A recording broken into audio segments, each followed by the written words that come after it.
இன்னைக்கு நம்ம சப்ளிமெண்ட்ரியில இன்னைக்கு வந்து ரதசப்தமி. இந்த ரதசப்தமி பற்றியும் நாளைக்கு பீஷ்மாஷ்டமி, இதை பற்றி கொஞ்சம் தெரிஞ்சுப்போம். ஏன்னா இது வந்து இந்த பீஷ்மரோட அஷ்டமின்றது வந்து நம்ம இந்த விஷ்ணு சஹஸ்ரநாமத்தோட சம்பந்தப்பட்ட விஷயம். அதை வச்சுங்க. அதே மாதிரி இந்த ரதசப்தமியும் முதல்ல நம்ம அந்த சூரிய உதய உத்தராயணம் புண்ணிய தட்சிணாயனம் பார்த்தோம் இல்லையா? அந்த உத்தராயணம்ன்றது வந்து சூரியன் வந்து தெற்கு நோக்கி இது பண்ணது தட்சிணாயனம். தட்சிணம்ன்றது தெற்கு, தட்சிண திசையை நோக்கி சூரியன் டிராவல் பண்ணது. வடக்கிருந்து தெற்காக சூரியன் நகர்ந்தது தட்சிணாயனம்.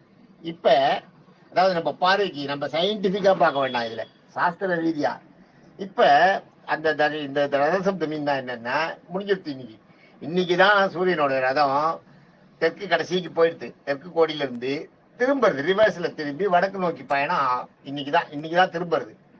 இன்னைக்குதான் திரும்பி ஆரம்பம். இன்னைக்குதான் அது திரும்பி ஆரம்பம். அதுதான் இந்த சப்தமி ஆரம்பிக்கிறப்பதான் கரெக்டா அது சூரியன் வந்து தெற்கு நோக்கி பயணம், வடக்கு நோக்கி பயணம். சாரி, உத்தராயணம்ன்றது உத்தரம்னா வடக்கு, வடக்கு நோக்கிய பயணத்துக்கு பேர் உத்தராயணம் பேர். இந்த திரும்புறது பாத்தீங்கன்னா அம்மா வளர்பிறை வரணும். சப்தமி, சப்தமின்றது வந்து 7 இல்லையா? 7 15வது நாள் வந்து பௌர்ணமி வந்துடும். ஸோ அமாவாசைக்கு பௌர்ணமிக்கு வளர்பிறை இல்லை, நடு நாள். கரெக்டா அந்த நடு நாள்ல திரும்பிடும் தேர். தேர் திரும்பிடும். மறுபடியும் இது டிராவல் பண்ணி வரும்போது பாத்தீங்கன்னா ரிவர்ஸ்ல வரும்போது பாத்தீங்கன்னா அந்த அமாவாசைக்கும் பௌர்ணமிக்கும் நடு அது வந்து ஒரு பிட்டு. அந்த பிட்டுல பாதியில வரணும், பாதியில திரும்பும் தேர். அதுதான் இன்னைக்கு.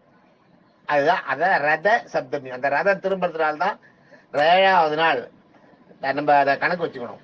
இந்த தை மாசம் உத்தராயணத்துல தை மாசத்துல அமாவாசைக்கு அடுத்த 7வது நாள் சப்தமி அன்னைக்கு சூரியனுடைய ரதம் தெற்கு நோக்கிய பயணத்தை முடித்து கொண்டு வடக்கு நோக்கி திரும்பும். ரத சப்தமி அதான், அதனால்தான் திரும்புறதுனால்தான் சப்தமி. இதுதான் கணக்கு.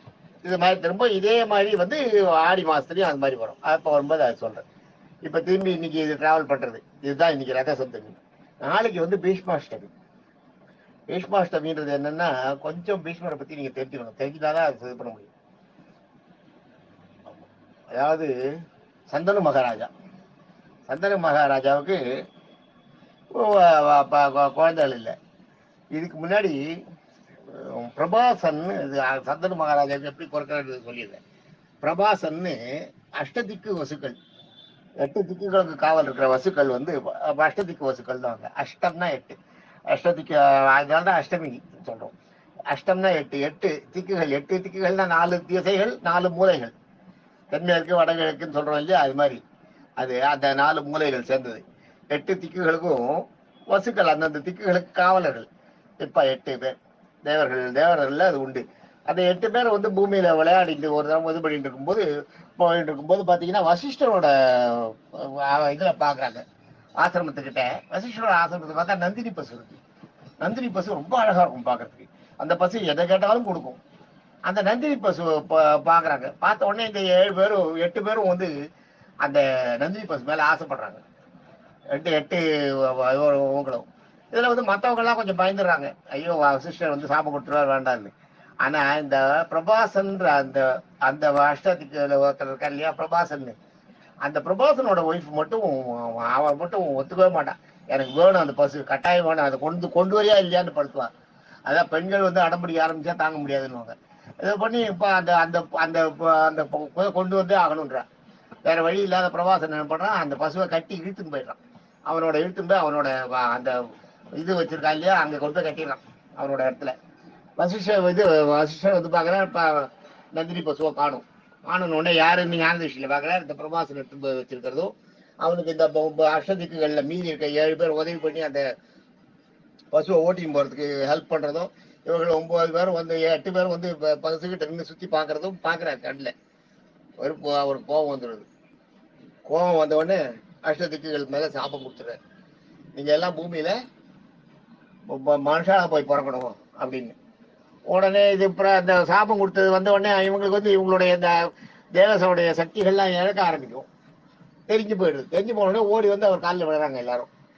அஷ்டதிக்கு அந்த பாலர்களும் வந்து அஷ்டதிக்கு வசுக்களும் வந்து வசூலா விடுறாங்க, ஐயோ தெரியாம தப்பு பண்ணிட்டோம், எங்களை விட்டுருக்கோம், எங்களுக்கு இந்த இது வேண்டாம் அப்படின்னு. அப்ப என்ன சொல்றாரு வசிஷ்டர், நான் கொடுத்தது சாபம் கொடுத்ததுதான். ஆனா கங்கைக்கு வந்து பூமியில ஓடணும்னு ஒரு சாபம் இருக்கு, பூமியில வரணும்னு.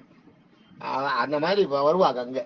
கங்கை பூமியில பிறக்கும் போது அவளுக்கு நீங்க பிள்ளைகளா பிறங்க எல்லாரும், உங்களுக்கெல்லாம் பிறந்த உடனே சாகத்துக்கு விமோசனம் உண்டு. அதை கங்கை இவர் சொல்ல மாட்டார், வசிஷ்டர் சொல்ல மாட்டார். உங்களுக்கெல்லாம் பிறந்த உடனே பிறக்கணும் நீங்க, அவ்வளவுதான். ஆனா பிரபாசன் மட்டும் பிறந்த உடனே எல்லாம் அவனுக்கு உயிர் முடியவே கூடாது. பிரபாசன் வந்து ரொம்ப காலம் வந்து பூலோகத்துல இருந்து அஞ்ஞானத்துல அடிபட்டு அல்லல் பட்டு அவசப்பட்டு, ஏன்னா அவன் நந்தினி பசுவை கட்டி இழுத்துன்னு போனவன் அவன் தான்.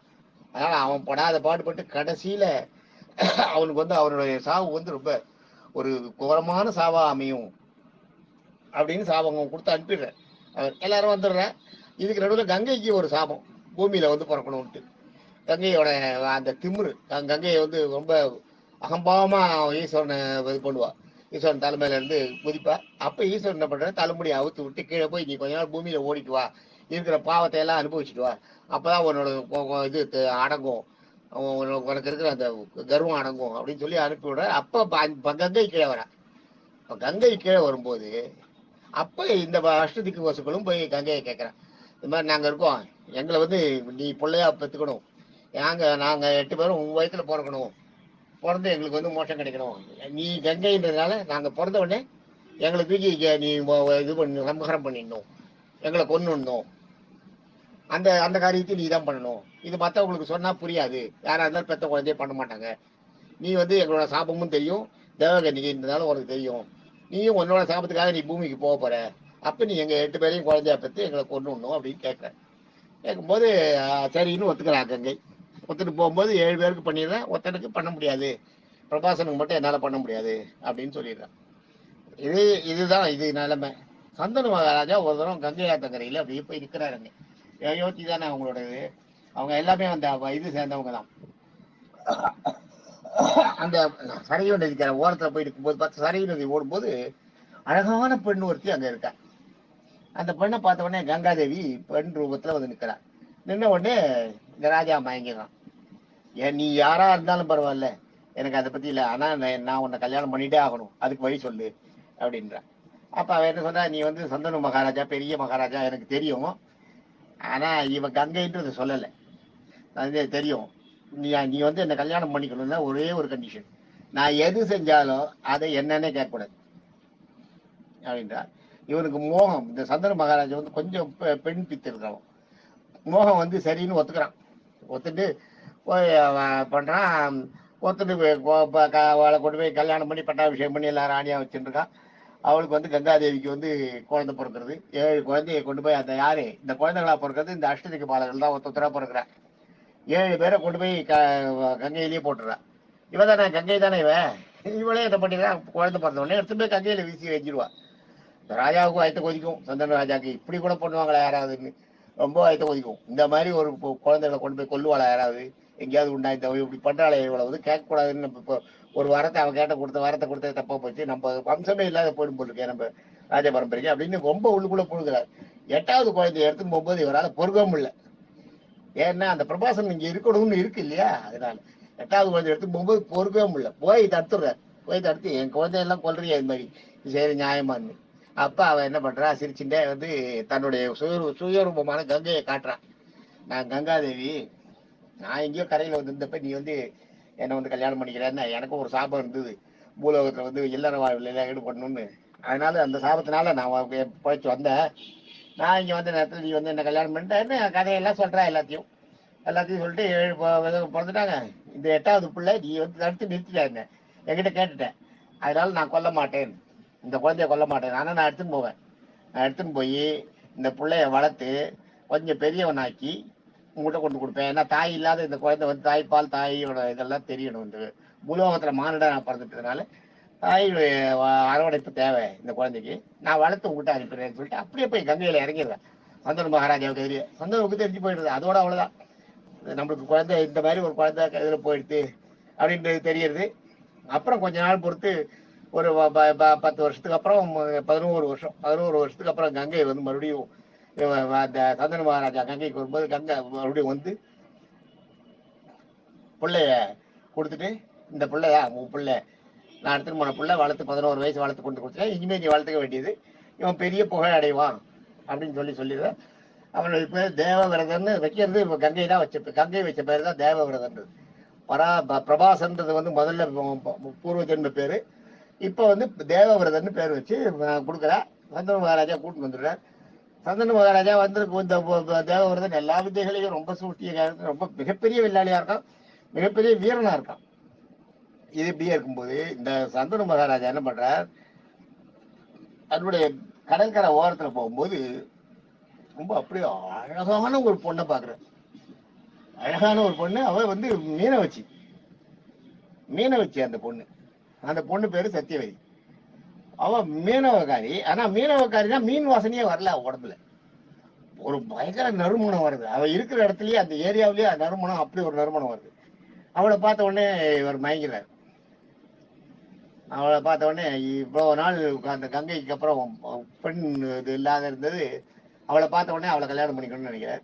அவளை கேட்கறேன். அவள் கேட்ட உடனே அவ வந்து அப்பா கிட்ட போய் கேட்க சொல்றா. அவ அப்பா கிட்ட போய் கேட்கறா மீனவராஜா கிட்ட, நீ வந்து பெரிய சக்கரவர்த்தி, எனக்கு தெரியும், நான் கொடுக்குறேன், எனக்கு ஒன்றும் இல்லை, நான் கல்யாணம் பண்ணிக்கிறேன், நான் கல்யாணம் பண்ணி கொடுக்குறேன். ஆனால் என் பிள்ளைக்கு பிறக்கிற பிள்ளைதான் ராஜ்யத்தை ஆளணும், அதுக்கு இஷ்டமா உனக்குன்னா. சந்தன ராஜா வந்து திட்டிட்டு வந்துடுறான், சரியில்லை, இந்த மாதிரிலாம் நீ கேட்கக்கூடாது, எனக்கு என் பிள்ளை தேவவிரதன் இருக்கான், அவன் தான் பண்ணணும், அவன் தான் ராஜ்யத்தை ஆளுவான், பெரிய பிள்ளை, நீ வந்து இப்போ இந்த மாதிரி உன் பிள்ளை ஆளணும்னு கேட்கறது சரியில்லைன்ட்டு திட்டிட்டு வந்துடுறான். வந்தாலும் அரண்மனைக்கு வந்தவொடனே இவனுக்கு ஒரு மாதிரி நோய்வாய்ப்பட்டு படுத்துறான். அந்த ஞாபகத்தை அவன் ஞாபகத்திலேயே. இந்த சோகம் என்னன்றது தேவவிரதனுக்கு பிடிப்படல. தேவவிரதன்றது கங்காபுத்திரனுக்கு பிடிப்படல. உடனே அப்புறம் அந்த மந்திரியை கேட்கறான். மந்திரி சொல்றாரு இது மாதிரின்னு. உடனே இவன் போய் அந்த மீனவராஜா கிட்ட கேட்கணும், நான் இந்த மாதிரி நீங்க பண்ணி கொடுங்க, எனக்கு வேண்டாம், எனக்கு அரச பதவி வேண்டாம், அவன் உங்க பொண்ணுக்கு பிறக்கிற அவங்களே அரச பதவி ஆகட்டும், எனக்கு வேண்டான்னு சொல்றேன். எனக்கு வேண்டான்னு வேண்டி கேட்கிறாரு. கேட்டு கூட அவன் என்ன சொல்றான், நீ வேண்டான்னு, ஆனா உனக்கு கல்யாணம் ஆகி உனக்கு 4 குழந்தை பிறந்துன்னு, அந்த குழந்தை எங்க அப்பா தானே ராஜ்யத்தை ஆளுன்னு, எங்க அப்பாவோட வாரிசுறாங்க, எங்களுக்கு தான் ராஜ்யம் வரணும்னு கேட்டா என்ன பண்ணுதுன்னு. அப்பதான் இவர் சபதம் எடுக்கிறாரு. அப்படியா, சரி, இப்ப நான் சொல்றேன், இந்த தேவர்களையும், இந்த பூலோகத்தையும், இந்த மண்ணையும், இந்த வானையும் சாட்சியா வச்சு, இயற்கைகள் அத்தனையும் சாட்சியா வச்சு, இந்த கடலை சாட்சியா வச்சு, அந்த சத்தியவதியை பக்கத்துல இந்த சத்தியவதியையும் சாட்சியா வச்சு நான் ஒண்ணு சொல்றேன், நான் கல்யாணமே பண்ணிக்க மாட்டேன். நான் கல்யாணம் பண்ணா தானே எனக்கு வாரிசு வரும்ன்றதுக்கு கல்யாணமே பண்ணிக்க மாட்டேன். ஆனா இந்த அஸ்தினாபுரம், இந்த அந்த அரண்மனையை நான் காப்பாத்துவேன் கடைசி வரைக்கும். அஸ்தினாபுரம் அரண்மனை ராஜாக்களுக்கு சப்போர்ட்டா நான் கூட இருப்பேன். நான் கல்யாணம் பண்ணிக்க மாட்டேன். போர்மான உடனே மீனவராஜாவுக்கு சந்தோஷமாயிடுது, கல்யாணம் பண்ணி கொடுத்துறான். கல்யாணம் பண்ணி கொடுத்த அப்புறம் சத்தியவதிக்கு வந்து 2 பிள்ளை பிறக்கிறது. சித்ராங்கதன் ஒருத்தன், விசித்திர வீரியன் ஒருத்தன், 2 பிள்ளை. இந்த சித்ராங்கதன் என்ன ஆயிடும்னா, அவன் வந்து கொஞ்சம் சின்ன வயசா இருக்கும்போதே ஒரு கந்தர்வன் ஒருத்தனோட போய் சண்டைக்கு போய் அவங்களோட சண்டை போடும்போது கந்தர்வன் வந்து இவனை பொருட்டு போயிடும், வெட்டி போட்டு போயிடும். முதல் பிள்ளை சித்ராங்கதன் தான். 2வது பிள்ளை விசித்திர வீரியன். இந்த விசித்திர வீரியனுக்கு வந்து விசித்திர வீரியனோட பிள்ளைகள் தான் உங்களுக்கு வந்து அந்த பாண்டுவும் திருதராஷ்டிரனும். அதுக்கு அதை சொல்றேன் என்னன்னு. விசித்திர வீரியனோட குழந்தைகளும் இல்லை, அதை நான் அப்புறம் சொல்றேன். இப்ப என்ன ஆகுதுன்னா, இதுக்கு நடுவுல இந்த இவ இருந்தா பாருங்க, சத்தியவதி சின்ன குழந்தையா கடல்ல ஒரு ஆத்த கடக்கும் போது, ஓட ஓட்டின்னு போகும்போது சரையு நதிக்கரையில அந்த இடத்துல பராசர முனிவர் வரார். பராசர முனிவர் இந்த சத்தியவதியை கூப்பிட்டு என்னை வந்து அந்த கரையில கொண்டு போய் விடுறார். அவளும் கூட்டு போய் விடுறா. பாதி ஆத்துல போயிட்டு இருக்கும்போது மேல இருக்க வானத்தை பாக்குறாரு பராசரர். பார்க்கும்போது பார்த்தா நிறைய கிரகங்கள் ஒன்னா சேர்றது ஒரே இடத்துல.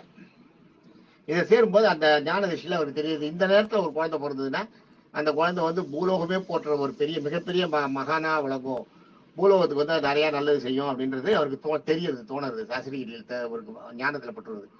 அப்ப அவருக்கு குழந்தை எங்க பிறக்கும் என்னன்னு தெரியல. அவருக்கு பிறக்கணும் குழந்தை. அவருக்கு குழந்தை பிறந்ததுன்னா அந்த உடனே என்ன பண்றேன், இந்த மீனவ பொண்ணை கேட்கிறேன், நீங்க என்ன கல்யாணம் பண்ணிக்கோ, இப்போ உனக்கு ஒரு குழந்தை பிறந்ததுன்னா அந்த குழந்தை வந்து பெரிய ஞானியா இருப்பான், இப்ப நான் உடனே அந்த குழந்தை பிறக்கணும், நீ தான் என்ன கல்யாணம் பண்ணிக்கணும் அப்படின்ட்டு. அந்த இடத்துல அவளும் சரின்னு ஒத்துக்கிறேன். ஆனா நான் சின்ன பொண்ணு, ரொம்ப 7 வயசு தான் ஆகுது, நான் எப்படி கல்யாணம் பண்ணிக்க முடியும், அதெல்லாம் நான் பாத்துக்கிறேன், எதுவுமே உனக்கு எந்த பாதிப்பும் இல்லாம நான் பண்ணிக்கிறேன், நீ வந்து ஒரு மிஷின் மாதிரி கூட இருந்து ஒரு பிள்ளையை பெற்று கொடுங்க அவ்வளவுதான் அப்படின்ற. சரின்னு ஒத்துக்கிறேன். ஒத்துன உடனே என்ன பண்றேன், இவர் அவன் கூட சேர்ற அந்த இடத்துல அவ பைய பொண்ணாக்கிடுறாரு. அவளை வந்து ஒரு முதிர்ச்சி அடைந்த பொண்ணு மாதிரி ஆக்கி அவ கூட சேர்ந்து விஷயம் பண்ற. அதனாலதான் ராத்தாங்காதுன்னு மூளை முக்கா நாழி. மூளை முக்கா நாழின்றது 1.5 மணி நேரம் அந்த குழந்தை பிறந்துருமோ. அந்த காத்துல கரையில இருக்கு அந்த குழந்தை. அவளுக்கு பெரியவளாகி அவளுக்கு அந்த குழந்தையும் பிறந்துருது. அந்த குழந்தைய எடுத்து அவங்க கையிலே கொடுத்துட்டு, இந்த குழந்தைய நீ வந்து ஒன்றும் இல்லை, இந்த குழந்தை இப்பயே பேச ஆரம்பிக்கும், இப்பயே நீ போகும், நீ பாட்டு இந்த காட்டுல விட்டுட்டு போயிடு, அந்த குழந்தை பெருசாயிடும் அப்படின்னு சொல்லிட்டு போயிடுற. போயிட்டு நீ வந்து இந்த காட்டுல விட்டுட்டு இந்த குழந்தைக்கு தேவையான முதல்ல செய்ய வேண்டியதெல்லாம் செஞ்சுட்டு, இதுக்கு வந்து பால் ஊட்டிட்டு, அப்பதான் நீ அம்மான்றதாகும். பால் ஊட்டிட்டு இந்த குழந்தைய இங்க காட்டுல விட்டுட்டு நீ போயிடு, நானும் போயிடுவேன், அந்த குழந்தை வளர்ந்துடும், அது ஒண்ணு நீ கவலைப்பட வேண்டியில்ல, தைரியமா நீ போலாம். இந்த வேலையை முடிச்சுட்டு நீ போய் ஓடத்துல உட்காந்து ஓடத்தை ஓட்ட ஆரம்பிக்கும் போது பழைய உன்னோட உருவம் வந்துடும், உன்னோட கன்னித்தன்மை மாறாது, பழைய மாதிரி ஆயிடுவேன் நீ. அவ்வளவுதான். இந்த குழந்தை பிறந்ததுன்னு ஞாபகம் மட்டும் தான் இருக்கும் உனக்கு, எங்க இருக்கு என்ன ஏதுன்றதெல்லாம் தெரியாது. ஆனால் நீ வந்து இந்த குழந்தைய என்னைக்காவது நீ வேணும் பார்க்கணும்னு நினைச்சு கூப்பிட்டேன்னா இந்த குழந்தை உனக்கு எதிர வந்திருக்கும் அப்படின்னு அதை அந்த குழந்தைய சொல்லும். பராசர சொல்லுவார், பராசர சொல்லுவார். வியாசர் பேச ஆரம்பிச்சு, அந்த குழந்தை தான் வியாசர். அந்த குழந்தை பேச ஆரம்பிச்சிரு அப்பயே பிறந்த உடனே. நீ என்னைக்கு கூப்பிடுவியோ அன்னைக்கு நீ என்னை பெற்றதுனால தாய், அதனால நீ என்னைக்கு என்ன கூப்பிடுறியோ அன்னைக்கு நான் வந்து உனக்கு எதிர நிற்பேன்ட்டு போயிடுறேன். இது இப்படியே போயிருது. இந்த விசித்திர வீரியனுக்கு வந்து இவர் பீஷ்மர் இவர் வந்து பீஷ்மர் இவர் வந்து அந்த சபதம் எடுக்கும்போது தான் பீஷ்மர்னு அசரீதி எல்லாம் வருது. அது வியாசர் பிறந்த கதை முடிஞ்சு போச்சு. அப்புறம் சத்தியவதிக்கு பிறந்த 2 பிள்ளைகள். இதுக்கு முன்னாடி இவர் வந்து இந்த சத்தியவதி கிட்ட வந்து அந்த மீனவராஜா கிட்ட சபதம் எடுக்கிறார் பாருங்க, நான் வந்து கல்யாணம் பண்ணி போன பிரம்மச்சாரி விரதத்தை கடைபிடிப்பேன்னு. அதுல அப்பதான் பீஷ்மன்றது, அதனாலதான் அவருக்கு பீஷ்மன்ற பேரே வந்தது. அது வரைக்கும் தேவவிரதம் தான். அதுக்கு முதல் பிறவியில அவர் சாபம் வருது. அவர் இந்த பிறவி எடுக்கிறதுக்கு முன்னாடி அவரோட பேர் வந்து பிரபாசன்ற பேரு. அதுக்கு முன்னாடி அஷ்டதிக்கு வசக்குள்ள ஒருத்தன். இந்த மாதிரி பீஷ்மர் வந்து அவங்க பண்ற அது நமக்கு தெரியும். இதுக்கப்புறம் இன்னும் இதுல இருக்கு. விசித்திர வீரியனோட பசங்க பாண்டும் திருதராஷ்டிரனும். இந்த பாண்டு திருதராஷ்டிரன் கதையை நான் உங்களுக்கு அப்புறம் சொல்றேன். இன்னைக்கு வந்து இது போற இந்த பீஷ்மர் வந்து இது வந்து இப்பயே இருக்கட்டும். இப்ப பீஷ்மர் வந்து கல்யாணம் பண்ணிக்கலன்ற வரைக்கும் தெரிஞ்சு போச்சு. பீஷ்மர் கடைசி வரைக்கும் இருக்கார், பாரத போர் நடந்தது எல்லாம் தெரியும். கடைசியில அம்பு படுக்கையில இருக்கும்போது பீஷ்மர் வந்து உத்தராயணம் பிறக்கணும்ன்றார். உத்தராயணம் பிறந்து உடனேதான் நான் வந்து இது போகணும், என்னோட உயிர் போகணும், பிரியணும். தட்சிணாயனத்துல சண்டை நடக்குது. தட்சிணாயனத்துல சண்டை நடக்கும்போது 21 நாள் அம்பு படுக்கையிலே இருக்கார். 17 நாள் அம்பு படுக்கையிலே இருக்கார். அதுக்கப்புறம் வந்து உத்தராயணம் வருது. உத்தராயணம் வந்ததான் உத்தராயணம்ன்றது தான் இன்னைக்கு தான் ரதசப்தமி அன்னைக்கு ஆரம்பிக்கிறது உத்தராயணம். ஸோ உத்தராயணம் பிறந்த உடனே மறுநாள் வந்து அதுக்கு அதனால தான் நாளைக்கு பீஷ்மாஷ்டமின்னு பேரு. நாளைக்கு அஷ்டமிக்கு பேரு பீஷ்மாஷ்டமின்னு பேரு. அப்ப பீஷ்மர் அம்பு படுக்கையில இருக்கிறது, அம்பு படுக்கையில படுத்து இருக்கிற தடிதாகத்துக்கு வந்து அர்ஜுனன் வந்து வெளியில் விட்டு கங்கையை வந்து பீஷ்மர் கொடுக்கறது இதெல்லாம் உங்களுக்கு தெரியும். அந்த இடம் வந்து குருஷேத்திரத்துல இன்னும் இருக்கு. இன்னைக்கு பூர்வ கங்கான்னு அந்த இடத்துக்கு நாங்க போயிருந்தோம். நான் ரங்கநாதன் வீரராவல் எல்லாம் போயிருக்கோங்க. நான் 2-3 தடவை போயிருக்கேன். நானும் 2-3 தடவை போயிருக்கேன். வீரராவலும் நாங்க குரூப்பே நிறைய அடிக்கடி போயிருக்கோம். அந்த இடத்துல அந்த அந்த அந்த சன்னதிக்கெல்லாம் போய் பார்த்தோம். அங்கெல்லாம் நம்மளுக்கு ஒண்ணு அவங்களுக்கு வந்து நம்மள மாதிரி இந்த கருங்கல்ல சிற்பங்கள்லாம் பண்ணி வச்சு அந்த இதெல்லாம் பண்ண தெரியல. அது பண்ணியிருந்தாங்கன்னா அந்த இடம் அமோகமா இருக்கும், ரொம்ப பயங்கர வரவேற்பு கிடைச்சிருக்கும். ஒண்ணுமே இல்லாத கலர்ல வந்து பெயிண்ட் அடிச்சு அந்த கோபுரத்துக்கு மேல இருக்க பொம்மை மாதிரி அது மாதிரி வச்சு அம்பு படுக்கையில பீஷ்ம படுத்துற மாதிரி வச்சிருக்காங்க. அந்த அந்த அந்த பீஷ்ம கங்கா மட்டும், அது கங்கை மட்டும், கங்கையை வர வச்சு அந்த இது மட்டும், அந்த குளம் மட்டும் இன்னும் இருக்கு. இது அர்ஜுனன் அம்பு விட்டதுனால உண்டான குளம் அது. அந்த ஜலம் தான் பீஷ்மர் வாயில வந்து விடுறது. அது இங்க நம்ம இது மாதிரி கருங்கல் சிலையில பண்ணி ஒரு இடத்துல வச்சிருந்தாங்கன்னா, வச்சு அதுக்கு ஒரு இது கோவில் கட்டியிருந்தாங்கன்னா பீஷ்மருக்கு எங்கேயோ போயிருக்கும், பிரமாதமா இருந்திருக்கும். அது ஏன் இவங்க யாரும் இன்னும் இந்த முயற்சி எடுக்கலன்னு தெரியல. விஷ்ணு சகஸ்ரநாமத்தை பேஸ் பண்ணி அந்த ஒரு கோயில் இங்கால கட்டலாம், சவுத் இந்தியால கட்டல. அது அது அது வந்து அப்படி இருக்கு. அங்க இருக்கிறது உங்களுக்கு என்னன்னா, நம்மளுக்கு வந்து விஷ்ணு சகஸ்ரநாமத்தை சொன்னது அங்கதான் குருஷேத்திரத்தில் தான். பீஷ்மர் வந்து அம்பு படுக்கையில படுத்துட்டு இருக்கும்போது விஷ்ணு சகஸ்ரநாமத்தை சொன்னது. நாளைக்கு தான், இன்னைக்கு நான் எதுக்கு அதை சொல்றேன்னா, இன்னைக்கு அதை கேட்கறவங்க வந்து நாளைக்கு வந்து பீஷ்மரோட அஷ்டமி. நாளைக்கு பீஷ்மருக்கு வந்து உயிர் பிரிஞ்ச நாள் நாளைக்கு தான். இந்த இந்த விஷ்ணு சகஸ்ரநாமம் சொன்ன பீஷ்மர் வந்து இப்ப நம்ம பார்த்துட்டு இருக்கிற விஷ்ணு சகஸ்ரநாமம், இந்த விஷ்ணு சகஸ்ரநாமத்தை சொன்ன பீஷ்மர் அவருடைய காலம் நாளைக்கு பீஷ்மாஷ்டமியில தான் முடியுது. அதனால தான் இன்னைக்கு இந்த கதையை நான் சொன்னேன். நாளைக்கு நம்ம ரெகுலராக பார்க்குற மாதிரி பார்ப்போம். இதுக்கு நேரங்கள்லாம் ஒத்து வந்ததுன்னா இந்த பாண்டவர்கள் அந்த அவங்களோட கதையும் சொல்கிறேன். திருதராஷ்டிரன் பாண்டு அவங்களுக்கு இந்த குழந்தைகள் எப்படி உருவாச்சு, குந்தி அந்த கதையெல்லாம் இருக்குது தனியாக. இது பீஷ்மரோட கதை இதில் வரணுன்றதுக்காக நான் இதை சொல்லுவேன். தேங்க்யூ.